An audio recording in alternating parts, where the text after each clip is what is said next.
In 2009, deep within the sweltering Cerrejón coal mine of Colombia, a group of paleontologists worked through layers of ancient rock. They were uncovering the compressed remains of a rainforest that existed around 60 million years ago, just after the dinosaurs disappeared. But what they pulled from the earth stopped them completely. A vertebra, enormous, thicker than a human wrist. At first, the scientists did what anyone would do when faced with massive fossilized bones in Paleocene swamp deposits. They assumed crocodiles. Crocodilians were the dominant giants of those ancient wetlands, and even imagining one the size of a bus already stretched belief. But something didn't fit. The structure was wrong. The curves didn't match known crocodile vertebrae. These researchers had seen countless fossils before, and this one didn't align. Then came the realization. These were not crocodile bones. They were snake vertebrae. And not just any snake. This was Titanoboa. Cerrejón isn't just another fossil site, it's a time capsule. A fully preserved Paleocene rainforest sealed rapidly under layers of mud and ash. Leaves, fish, turtles, entire ecosystems frozen in time. And buried within it were the remains of the largest snake ever discovered. As more vertebrae were recovered, dozens of them along with ribs and surrounding fossils, it became clear this wasn't an anomaly.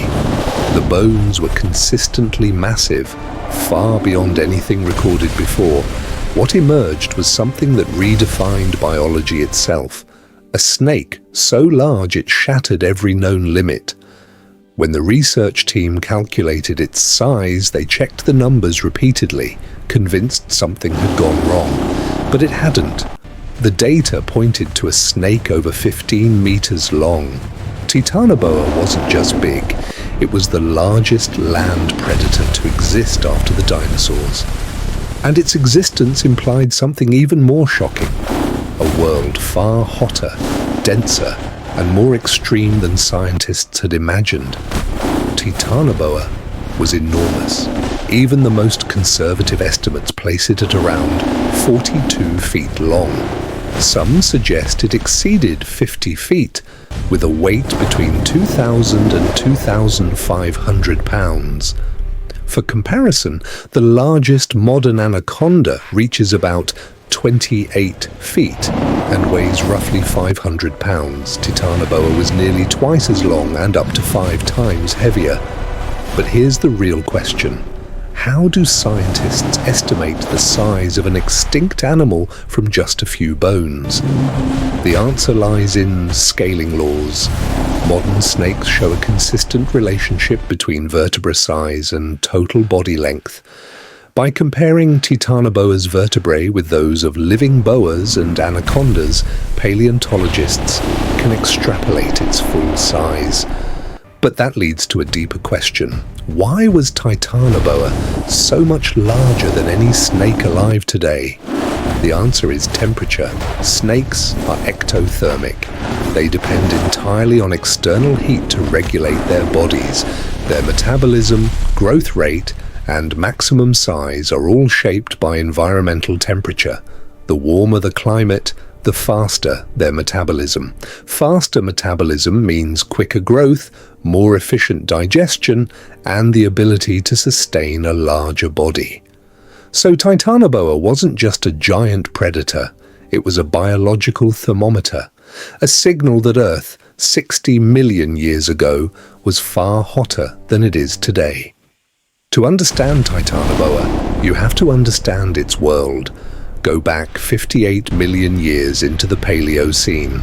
The dinosaurs are gone, ecosystems are rebuilding, and the tropics are transforming into something almost alien. Global temperatures were significantly higher.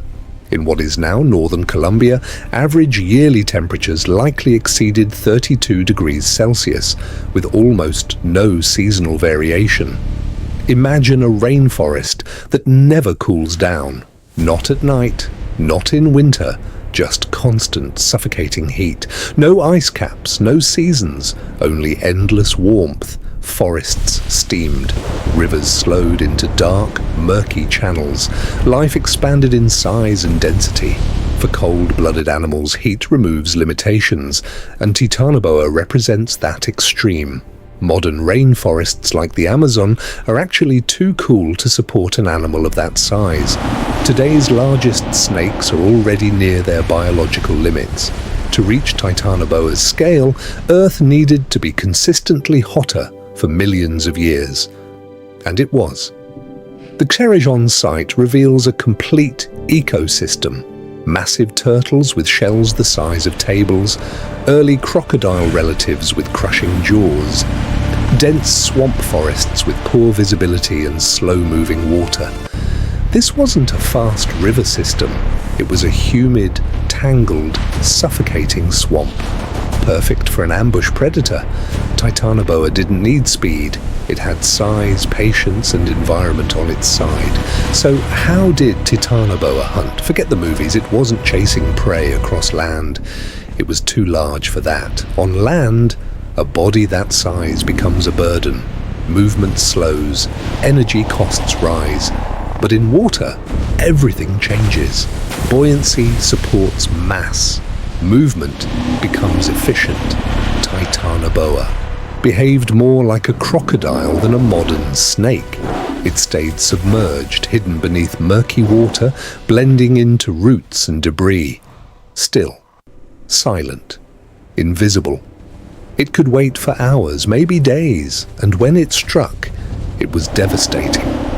Biomechanical models suggest it could exert over 400 pounds per square inch of constriction force, enough to crush bones instantly.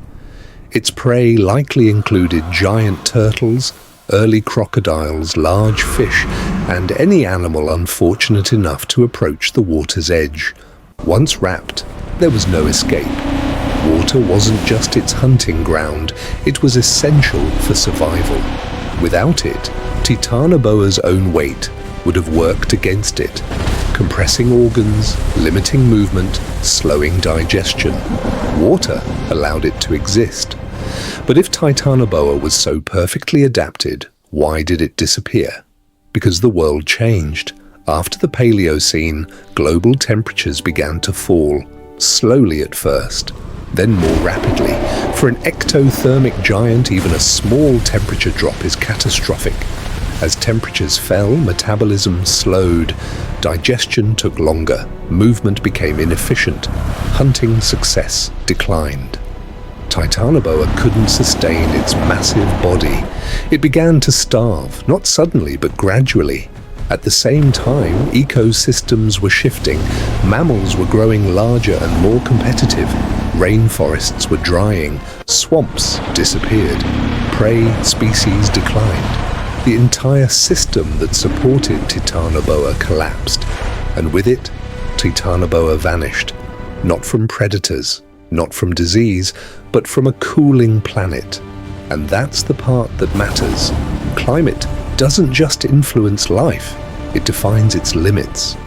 Titanoboa existed because the conditions were perfect. Extreme heat, abundant prey, ideal habitat.